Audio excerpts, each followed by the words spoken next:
तो नमस्कार बच्चों, आप सभी का मैं आज की अपनी रीजनिंग की क्लास में स्वागत करता हूं। दोस्तों, मैं आज से आपको एक रीजनिंग का कंप्लीट क्रैश कोर्स दूंगा। दोस्तों, रीजनिंग मैं आपको इतने शानदार तरीके से पढ़ा दूंगा कि एक भी चीज़ आपको रीजनिंग में याद नहीं रखनी पड़ेगी। दोस्तों, मेरे पॉइंट को नोट कर लेंगे। ऐसी कोई भी चीज़ नहीं होगी, चाहे घड़ी टॉपिक हो दोस्तों जिसको टफ में काउंट किया जाता है, कोई चीज़ आपको याद नहीं रखनी। सारे दोस्तों लॉजिक में देता चलूँगा। तो दोस्तों चलिए बात करते हैं अपन आज के अपने क्रैश कोर्स के टॉपिक नंबर 1 की। दोस्तों, क्योंकि बातें करने के लिए तो यूट्यूब पर और भी बहुत मिलेंगे, हम तो बात करेंगे अपनी मुद्दे की। क्योंकि दोस्तों अपने सिलेक्शन में सिर्फ और सिर्फ योगदान हो सकता है वो हमारी पढ़ाई का हो सकता है, बातों का योगदान शायद नहीं होगा। तो दोस्तों बात करते हैं अपने मुद्दे की। और दोस्तों बताता चलो, आपको ये वीडियो देखने के बाद गारंटी के साथ पता चल जाएगा कि रीजनिंग को किस प्रकार पढ़ना चाहिए। और दोस्तों जहाँ तक मुझे विश्वास है कि आपको मैं सारी चीज़ें समझा दूंगा। चलिए दोस्तों बात करते हैं अपन रीजनिंग में अपना क्रैश कोर्स का पहला टॉपिक अपन रख लेते हैं। दोस्तों इसके बाद आप कमेंट कर देंगे कि सर ये टॉपिक लीजिए, लेकिन दोस्तों आज तो मैं मेरे अकॉर्डिंग ही स्टार्ट कर रहा हूँ, ठीक है। तो दोस्तों पहला अपन टॉपिक दोस्तों मैं वही टॉपिक कर रहा हूँ जो एसएससी, एमटीएस, सीएचएसएल में ज्यादातर प्रश्न आते हैं। मतलब जिस टॉपिक से 2 से 3 प्रश्न आने की संभावना रहती है और हर एग्जाम में आती है, चाहे एमटीएस हो चाहे सीएचएसएल हो। लेकिन दोस्तों यह क्रैश कोर्स रीजनिंग का एमटीएस और सीएचएसएल के लिए मैं लॉन्च कर रहा हूं आप सभी बच्चों के लिए कि आप free of cost complete reasoning with logic पढ़ सके। दोस्तों लेकिन ध्यान रखें कि मैं जितनी शानदार पढ़ाऊंगा रीजनिंग उतनी शानदार आपने शायद नहीं पढ़ी होगी। दोस्तों पहला टॉपिक दोस्तों मैं आपके लिए ले रहा हूँ कथन निष्कर्ष। दोस्तों इस कोई भी एग्जाम उठा लेना, SSC, CHSL, CGL, MTS, bank, CDS, reasoning, दोस्तों इस टॉपिक में जो मैं लिख दूंगा इसके अलावा आपको देखने को नहीं मिलेगा। क्योंकि दोस्तों मैंने सारे एग्जाम दिए, बैंक का भी, CGL, CHSL, MTS, GD, XYZ exam दोस्तों मैंने खुद नहीं दी हुई। तो दोस्तों मुझे पता है इनका बर्डन कथन निष्कर्ष का। दोस्तों कौन सा टॉपिक लेंगे अपन? कथन और निष्कर्ष। दोस्तों आप कोई भी एग्जाम उठा के देख लें।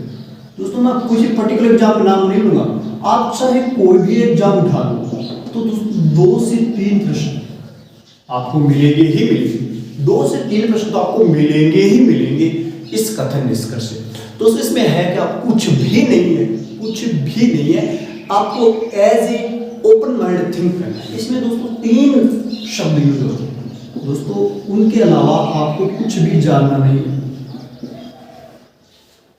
दोस्तों अब इनको समझने का एक मैं थ्योरेटिकल लिखाता जाऊं दोस्तों कोई मतलब नहीं चलेगा। रीजनिंग थ्योरी की बजाय प्रैक्टिकल ज्यादा आपके लिए फायदेमंद रहेगी। तो दोस्तों एक तो इसमें केस बनता है सभी वाला। दोस्तों मैं सारा बताऊंगा आपको। एक तो बनता है सभी का केस। दोस्तों घबराए नहीं, क्लास खत्म होने तक आपको गारंटी के साथ समझ आएगा।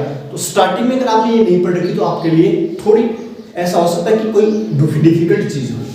फिर दोस्तों कुछ वाला सीन दोस्तों मैं सारा बताऊंगा क्या है। फिर दोस्तों तीसरा सीन बनेगा कोई नहीं बता। क्या दोस्तों? कोई नहीं बता। दोस्तों तीनों केस क्या है इनको मैं आपको डीपली समझाने वाला हूं कि सभी कुछ और कोई नहीं के क्या केस है। सभी की कंडीशन में दोस्तों आपको चित्र ध्यान रखना है।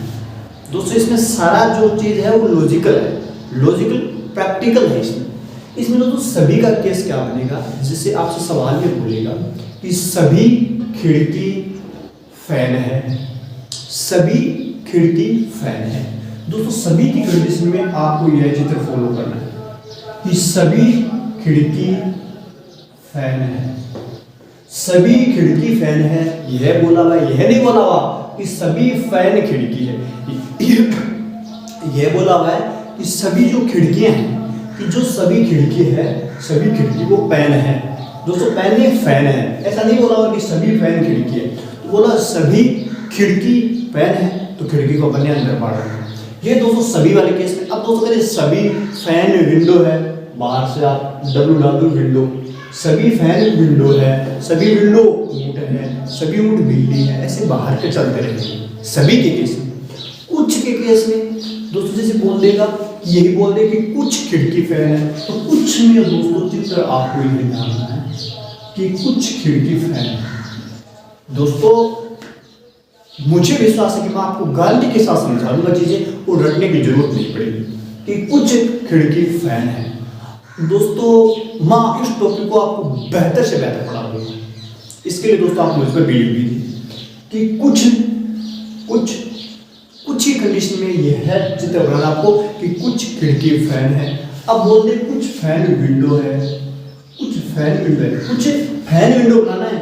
खिड़की के बारे में कुछ नहीं बोला, सिर्फ बोला ये बोला था पहले कि कथन, ये दोस्तों ये कथन होते हैं कि कुछ खिड़की फैन है। पर दूसरा कथन है कि कुछ फैन विंडो है, तो कुछ फैन विंडो बनाना है आपको, इसको कुछ नहीं करना, कुछ फैन विंडो है। ऐसे कुछ चलता रहेगा तो अपन ऐसे काटना करके गोले बनाते रहेंगे। ठीक मित्रों, अब कोई नहीं में क्या होगा कि बोल देगा कोई भी खिड़की फैन नहीं है। इसका मतलब दोस्तों सभी था, कुछ था, कोई नहीं का मतलब ये दोनों पास पास हो सकते लेकिन काट नहीं सकते कि कोई भी खिड़की फैन नहीं। दोस्तों देखिए अलग अलग बना दिया, वो कहाँ है, नहीं है। और दोस्तों इसको आप बेहतर जान सको उसके लिए आप इनके बीच में ये भी लगा देंगे। इससे होगा क्या कि आपको सब पता चलता रहेगा कि खिड़की का फैन के साथ कोई रिलेशन नहीं बनाना है ही नहीं, क्योंकि बोला हुआ है कि कोई खिड़की फैन नहीं है, तो नहीं है। हमने बीच में गैप लगा दिया, दोनों को अलग अलग, सभी में दोस्तों बोले होंगे एक दूसरे के अंदर ऐसे, कुछ में इस प्रकार साइडल कट मारेंगे और कोई नहीं में कोई रिलेशन नहीं होगा, दूर दूर होगा। दोस्तों ये तीन बातें हैं। अब दोस्तों इसमें एक केस यह भी बन सकता है, इसमें बोला हुआ है कि कुछ खिड़की फैन है, समझे, फिर बोला हुआ था कि कुछ फैन विंडो है। तो दोस्तों एक आपने यह बना दिया, यहाँ से देखिए कुछ इतना सा फैन, ये देखिए ये इतने वाला फैन क्या बन गया, विंडो बन गया, कि कुछ फैन विंडो है। अब आप बोलोगे सर इसको मैं विंडो को यहाँ पर भी बना सकता हूँ। दोस्तों मैं यहाँ अगर ना बनाऊँ, अगर मैं विंडो को यहाँ बना दूँ एक बात समझना, तो भी दोस्तों यहाँ से देखिए बोला हुआ था कि कुछ फैन विंडो है, तो देखिए इतना फैन, दोस्तों ये फैन रहा तो फैन का इतना विंडो है, यहाँ भी चित्र सही है। आप ये बोल सकते हो कि सर चित्र तो यह भी सही है क्योंकि यहाँ भी बन रहा है। दोस्तों मैं सारे प्रश्नों के माध्यम से एक एक चीज कवर करूंगा। दोस्तों आपने अगर कहीं पढ़ा हुआ है तो दोस्तों हो सकता है आपको ये इजी लग रहा होगा, लेकिन दोस्तों मैं एक एक चीज हर प्रश्न में सारी की सारी संभावनाएं आपके सामने क्लियर करता चलूंगा। दोस्तों इन तीनों के अलावा आपको इस टॉपिक में कुछ भी नहीं याद ध्यान रहे, सारे दोस्तों प्रश्न आते जाएंगे और आप करते जाएंगे, लेकिन दोस्तों आपको इन तीनों चीजों को ध्यान में रखना है। तो दोस्तों मैं उम्मीद कर रहा हूँ कि आपने इन चीजों को देख लिया होगा, अपने माइंड में चिपका लिया होगा, कॉपी पर पेन से लिख दिया होगा। रेडी? तो हम एक छोटा सा प्रश्न लेंगे, एक छोटा सा प्रश्न। दोस्तों मैं बहुत ज़्यादा थ्योरेटिकल नहीं पढ़ाऊंगा, हर चीज़ प्रैक्टिकल बताऊंगा और प्रैक्टिकल बता के उस पर उदाहरण बता दूंगा जो आपके एग्जाम में आने वाले हैं, वो सारी चीज़ें करवा